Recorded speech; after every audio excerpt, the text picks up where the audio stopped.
নমস্কাৰ বন্ধু বান্ধৱীসকল, আপোনালোকক এক্সেলেন্স অসম চেনেলটোলৈ স্বাগতম জনাইছোঁ। যদি আপোনালোকে এই চেনেলটোত প্ৰথমবাৰৰ বাবে ভিজিট কৰিছে তেন্তে এটা লাইক, ছাবস্ক্ৰাইব আৰু শ্বেয়াৰ কৰিবলৈ নিশ্চয় নাপাহৰিব, কিয়নো ইয়াত অসম ৰিলেটেড বিভিন্ন ধৰণৰ তথ্যৰ লগতে জব আপডেটসমূহ আপোনালোকে অতি সহজে লাভ কৰিব। আজি আমি আলোচনা কৰিম FSSAI ওলোৱা কেইবাটাও পোষ্টৰ বিষয়ে। প্ৰায় 275মান পোষ্ট হ'ব। সেই পোষ্টসমূহ এনেধৰণৰ।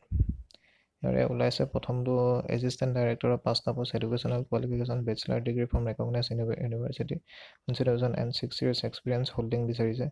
তাৰপিছত ওলাইছে আপোনালোকৰ এছিষ্টেণ্ট ডাইৰেক্টৰ টেকনিকেলৰ ওলাইছে 15টা পোষ্ট, এছ বিচাৰিছে 35, এডুকেশ্যনেল কোৱালিফিকেশ্যন মাষ্টাৰ ডিগ্ৰী বিচাৰিছে। আৰু institution and chemistry biochemistry etcetera বিচাৰিছে।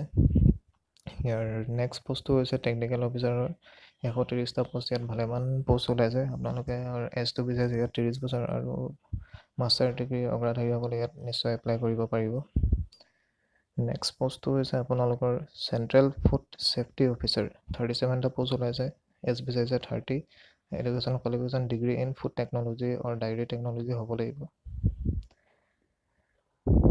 ইয়াৰ পাছৰ পোষ্টটো হৈছে এডমিনিষ্ট্ৰেটিভ অফিচাৰ, 2টা পোষ্ট ওলাইছে, bachelor degree from recognise university or institution and experience বিচাৰিছে, এজ আছে 30 বছৰ বিচাৰিছে, এছিষ্টেণ্টৰ বিচাৰিছে 34টা পোষ্ট। ইয়াত যিকোনো ডিগ্ৰীধাৰীয়ে এপ্লাই কৰিব পাৰিব, মানে গ্ৰেজুৱেট হ'ব লাগিব যিকোনো ষ্ট্ৰীমৰ পৰা, arts, science, commerce. Junior grade এছিষ্টেণ্টৰ ওলাইছে 7টা পোষ্ট, 25 বছৰ ইয়াৰ এজটো বিচাৰিছে, 12 ষ্টেণ্ডাৰ্ড পাছ কৰা হ'লে হ'ব। ইয়াত আপোনালোকে নিশ্চয় এপ্লাই কৰিব পাৰিব। হিন্দী ট্ৰেঞ্চলেটাৰ ওলাইছে 2টা, এজ বিচাৰিছে 30, এডুকেশ্যন কোৱালিফিকেশ্যন মাষ্টাৰ ডিগ্ৰী বিচাৰিছে, Hindi with English as a compulsory আৰু ইলেক্টিভ ছাবজেক্ট হোৱা হ'ব লাগিব। ইয়াৰ পাছৰ পোষ্টটো হৈছে পাৰ্চনেল এছিষ্টেণ্টৰ 25টা পোষ্ট, এজ বিচাৰিছে 30, educational qualification bachelor degree from a recognise university or institution with proficiency in শ্বৰ্টেড 80 WPM আৰু 40 WPM ইংলিছ অৰ হিন্দীত হ'ব লাগিব। এছিষ্টেণ্ট মেনেজাৰ IT বিচাৰিছে 5টা পোষ্ট, এজ আছে 30 বছৰ বিচাৰিছে, BTech কৰা হ'ব লাগিব বা MTech কৰা।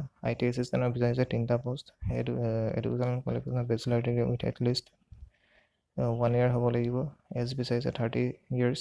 ডেপুটি মেনেজাৰ আপোনালোকৰ 6টা পোষ্ট আছে, এজ বিচাৰিছে 35, এডুকেশ্যনেল কোৱালিফিকেশ্যন পোষ্ট গ্ৰেজুৱেট হ'ব লাগিব ফুল টাইম কোৰ্চৰ বা MBA কৰা হ'লেও হ'ব, মাছ কমিউনিকেশ্যন আৰু পাব্লিক ৰিলেশ্যন আদি ছাবজেক্টসমূহ থকা হ'ব লাগিব। এছিষ্টেণ্ট মেনেজাৰ বিচাৰিছে 4টা পোষ্ট, এজ আছে 30, এডুকেশ্যনেল কোৱালিফিকেশ্যন পোষ্ট গ্ৰেজুৱেট ডিগ্ৰীধাৰী হ'ব লাগিব। ইয়াৰ ফিজসমূহ এনেধৰণৰ, জেনেৰেল আৰু ইকনমিকেলি উইকাৰ ছেকশ্যন OBCৰ কাৰণে বিচাৰিছে 1000 টকা, ST SC women ex servicemen PWDৰ কাৰণে বিচাৰিছে 250 টকা। এইটো পিউৰলি অনলাইন মাধ্যমেৰে কৰা হ'ব। আমি আমাৰ ডেছক্ৰিপশ্যনত এডভাৰটাইজমেণ্ট লিংক আৰু এপ্লাই অনলাইন লিংকটো পঠিয়াই দিম। চ' ইমানখিনিয়ে আছিলে FSSAI ওলোৱা পোষ্টসমূহ। চ' আগলৈ লগ কৰাৰ কাৰণে আজিলৈ অনুষ্ঠানটি সামৰিছোঁ। ধন্যবাদ। জয় আই অসম।